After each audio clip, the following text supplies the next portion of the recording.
Friends, అందరూ ఎలా ఉన్నారు? బాగున్నారా? Welcome to our YouTube channel Kadapa కోడలి పిల్ల. ఇవాళ అయితే నేను బాలామృతంతో బిస్కెట్స్ చేస్తున్నాను అనమాట. పిల్లలకి నార్మల్గా పిండి ఇస్తే అస్సలు తిండు కదా, ఇలా వెరైటీస్ చేసి పెడితే తింటారు. బిస్కెట్స్, వడలు అలాగా. నేనైతే మా పిల్లల టేస్ట్ సరిపడా కొద్దిగా షుగర్ యాడ్ చేసుకుంటున్నానండి. కొంచెం ఆయిల్ వేసి వాటర్ వేసి నీట్గా చపాతీ పిండిలా కలిపి పెట్టుకోవాలి. ఈ కలిపి పెట్టుకున్న మిశ్రమాన్ని అయితే 2 hours అయితే కంపల్సరీ నానేయాలి, లేదంటే రౌండ్ షేప్ నీట్గా రాదు. ఇంకా నానిన తర్వాత ఫ్లోర్ అంతా క్లీన్ చేసుకొని ముందుగా కలిపి పెట్టుకున్న పిండిని మనకు కావాల్సిన సైజులో ఉండలు చేసుకోవాలండి. నేనైతే ముందైతే చాలా ఇబ్బంది పడేదాన్ని రౌండ్ షేప్ రాక. ఇప్పుడైతే కొన్ని ట్రిక్స్ తెలియడం వల్ల చాలా తొందరగా ఈజీగా చేసేస్తాను, టైం కూడా కలిసి వస్తుంది. ఒక కవర్కి అయితే ఆయిల్ అప్లై చేసుకొని మధ్యలో ఈ ఉండ ఒకటి పెట్టుకొని నీట్గా ప్రెస్ చేసుకుంటాను. చాలా నీట్గా రౌండ్ షేప్ వస్తుంది చూడండి. లాస్ట్ వరకు చూడండి ఎంత బాగా వస్తుందో చూడండి. ఇంకా ఇలా వచ్చిన దాన్ని నీట్గా పెనం మీద వేసి 2 పక్కలు కాల్చుకోవాలండి.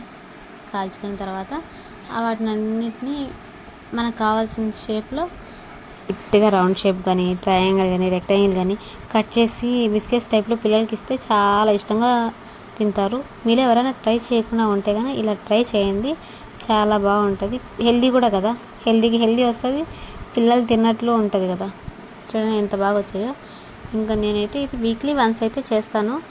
పిల్లలైతే వితిన్ 2 daysలోనే అన్నీ ఖాళీ చేసేస్తారు. బాక్స్ నిండా కేసి పెడతాను, అన్నీ ఖాళీ చేసేస్తారు. చాలా బాగుంటుంది. అందుకే తింటున్నారు కదా అనేసి వీక్లీ వన్స్ అయితే చేస్తాను. చూడండి ఇవాళ అయితే చాలా చేస్తాను, ఒక 10-15 దాకా చేస్తాను. చూడండి ఎంత బాగా వచ్చాయో, అస్సలు విరక్కోకుండా వచ్చాయి, నీట్గా వచ్చాయి కదా. మీలో ఎవరైనా ఇలా ట్రై చేసుకుని ఉంటే కామెంట్ బాక్స్లో కమెంట్ చేయండి. Thank you all. Please subscribe friends.